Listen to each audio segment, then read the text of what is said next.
So yun, magandang gabi, magandang gabi, magandang gabi, magandang gabi po. Pwede mag-real talk. Ay, ito na naman ako, magre-real talk na naman ako. Alam mo yung sobrang hirap ng pinagdaanan ko. Sobrang hirap, dugo at pawis ang inilaan ko.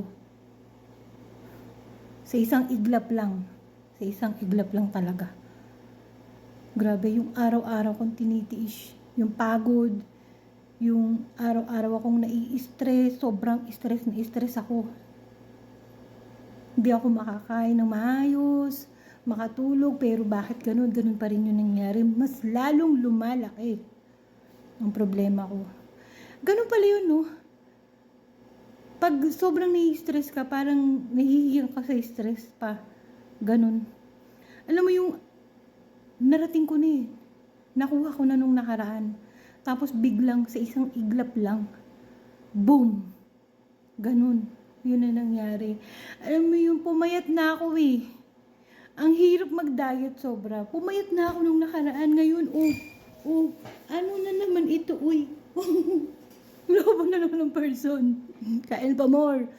Nang dahil sa reels, lumobo na naman ng person. Uy, isang taon ko pinaghirapan mag-diet, exercise, no rice. Wala kahit ano. Dumating si Uncle. Eto na. Wala ako mai-content kundi lumapang. Lapang.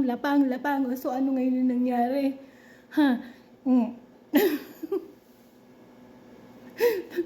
Nadagdagan po ako ng 7 kilo lang naman.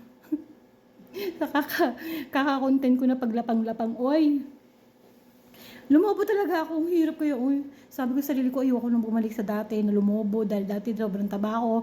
As in, ang timbang ko is 80, ang bewang ko is 40 something. Ngayon, unti-unti ko na uling na-achieve yun. Kainis naman, uy.